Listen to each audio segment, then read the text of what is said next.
Push the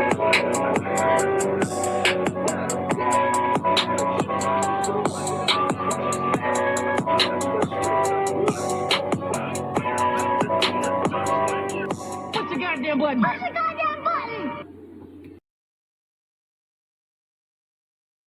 Ladies, if you are a single parent and at some point you want to get into a new relationship,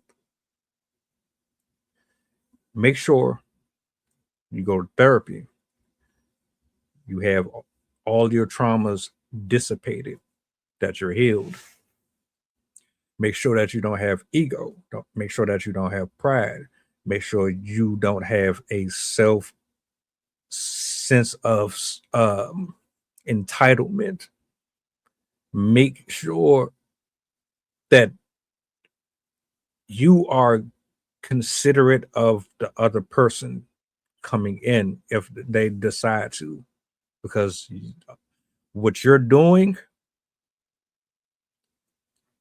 is taking your attitude and your mindset from where you failed and messed up with your other parental partner, and you're bringing it over here into a world that has nothing to do with that. What I'm about to play here is Deontay Wilder expressing himself about him going through it with an ex, playing stepdad. Now, some of y'all are going to probably say he's a fool. Some of you might think it was admirable, but I'm going to give my 2 cents. Anyway, let's get into the clip. Shall we?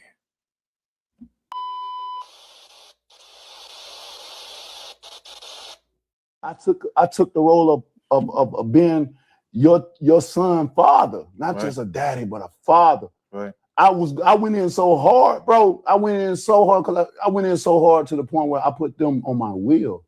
I had a meeting with my kids. I said, how y'all feel if I scoot y'all over? I scoot over a little slide and let somebody else get a little bit of it. And you know, my kids are amazing. They're my best friends. And they was down with it. So I moved a little space over and added her son in. I'm like, you ain't even my son for real. Right.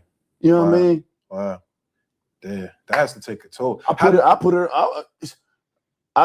her in my wheel as well too. Yeah. You was just my girlfriend. You ain't even my wife. I hope that still ain't dead now. Yeah, man. I hope that still ain't. One time the son said, "You ain't my daddy." Now that's one thing you don't say to a man that ain't your daddy. Don't remind him that you ain't his daddy. You know what I'm saying? Don't remind me that. I know that, but you ain't got right. I done fed you, took you on all these trips, giving you a beautiful life. Yeah. I ain't your daddy. I put you on my wheel. Bro, when he did that, bro, I ran to my lawyer. You know how fucked up that is?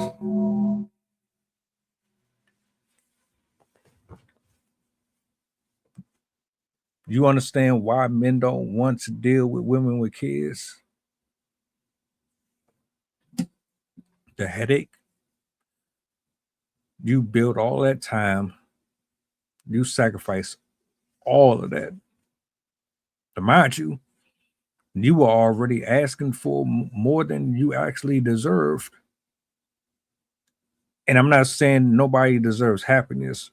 What I'm saying, ladies, is when you are coming out of a failed relationship with someone that you produced a child with, you have baggage. Baggage meaning your personality is fucked up. Your spirit is probably not in the right place. Your thinking is not in the right place. You have that I'm still young and I can get anything that I want attitude with kids. And you can treat people how you want. You think you still have the same level of command for a specific type of group of men, but you don't. You failed at keeping the guy that you had kids with around. For whatever reason, you can put all the blame on him all you want, because that's what y'all like to do. You failed over there, but you expect somebody to come in, accept and understand your terms and conditions, but you don't know how to do the same in part for them. They're just supposed to do everything for you, but not vice versa.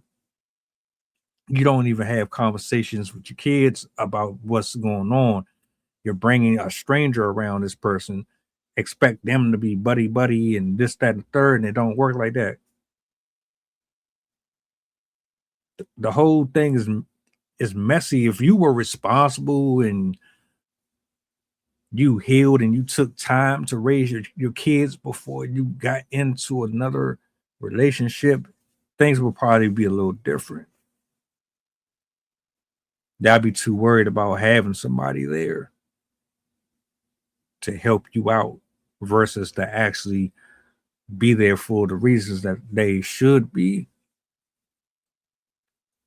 But I'm going to say this, Mr. Wilder,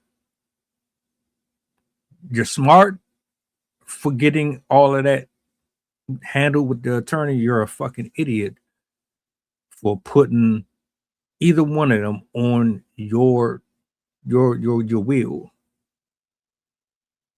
Not your wife. What? And you did all of that you moved them and said, if I die, you get to partake of what my biological kids get, even though I'm not married to her or your mom. You can still get a share of this. That's crazy to me. There's families out there that have step parents. It works out marvelously for them. But there's a lot more of them that it is absolutely horrible. The kids are disrespectful. The mom is dismissive. It's always about you. It's never about the man coming in to do things that he doesn't have to. If you're going to go down that road, like I said, get help, get healing. Like, y'all be too fucking damaged, man, because the person that you're supposed to be married to, you didn't marry them. Or you just was having sex with somebody that you was attracted to physically. You didn't intend on having kids with them, but you did. You keep making horrible ass decisions, and then you want someone else to pay for them. Nah, you have to put that bill yourself. But brothers, man, if you, I would rather you meet somebody that ain't got children personally. But if you're gonna do it, you better make sure that woman earns that position. All that handout stuff, no. Make her earn that. I hope you learned your lesson from that, sir. Because yeah, that's bad. That's horrible. She's lucky that she was even in a position to meet somebody like you. I don't know how y'all always be so wealthy and choose so horribly, man. I never got that. What do y'all think? Is there right or wrong here? Is the risk greater than the reward?